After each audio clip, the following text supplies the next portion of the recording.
1 hour study session இருக்குது. ஒரு சப்ஜெக்ட்டுக்கும் 1 மணி நேரம். அந்த 1 மணி நேரம் என்ன பண்ணுறது அப்படின்ட்டு நீங்கள் யோசிச்சுட்டு இருக்கீங்கன்னா, லைக் உங்களுக்கு அதுக்கான ஐடியாஸ் இல்லைன்னா இப்போ சொல்கிறேன்.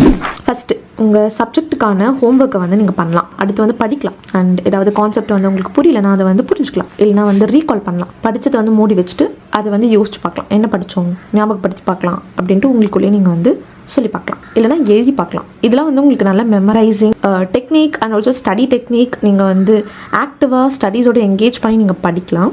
அதுக்காக தான். ஸோ இது எல்லாத்தையும் பற்றி நான் உங்களுக்கு வந்து என்னோட சயின்டிஃபிக் ஸ்டடி டிப்ஸ் வீடியோவில் ஷேர் பண்ணியிருக்கேன். அதில் வந்து வெறும் ஸ்டடி டிப்ஸ் இல்லாமல் சயின்டிஃபிக்காக நீங்கள் எப்படிலாம் படிக்கலாம்னு சொல்லிட்டு அந்த வீடியோ இப்போ உங்களுக்கு கார்டில் கொடுக்குறேன் பாருங்கள். அடுத்து வந்து ஆர்கனைஸ் பண்ணலாம் உங்களோட நோட்ஸை.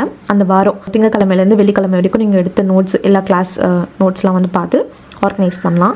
நீட்டாக மேபி நீங்கள் 2வது வாட்டி எழுதுவீங்க அப்படின்னா நீங்கள் எழுதலாம். லைக் டேக் பண்ணலாம், இல்லைனா ஆர்கனைஸ் பண்ணலாம். சரிங்களா? அடுத்து வந்து மார்க் டெஸ்ட் எழுதிக்கலாம். மார்க் டெஸ்ட் எக்ஸாம்னா நீங்கள் வந்து கொஸ்டின் பேப்பர் ஃபுல்லாக எழுதி பார்க்கணுன்ட்டு கிடையவே கிடையாது. நீங்கள் வந்து ஒரு சின்ன கொஸ்டினை கூட ஒரு எக்ஸாம் ஃபீல் கொடுத்து நீங்கள் எழுதலாம். அதுதான் மார்க் டெஸ்ட்டு. ஸோ உங்களுக்கு புக் பேக்கில் இருக்கும்ல கொஸ்டின்ஸ், அது கூட 2-3 கொஸ்டின் படிச்சிட்டிங்களா, அதை வந்து அதோட கொஸ்டின் மட்டும் ஒரு A4 ஷீட்டில் ஒரு நோட் புக்கில் எழுதிட்டு புக்கை மூடி வச்சுட்டு நீங்கள் வந்து அந்த எக்ஸாமில் எழுதுகிற ஒரு எஃபெக்ட் கொண்டு வாங்க. எதுவுமே பார்க்காம, ஃபோன் எதுவுமே பார்க்காம அந்த ஒரு எக்ஸாம் சூழ்நிலையை கொண்டு வந்து எழுதி பாருங்கள். அவ்வளவே தான்.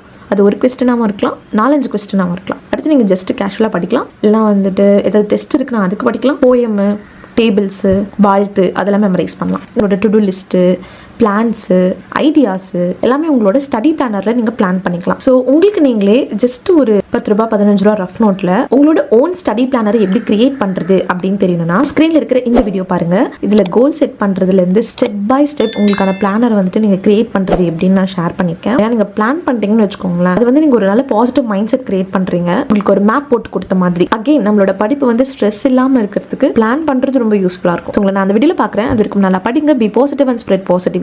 டாடா.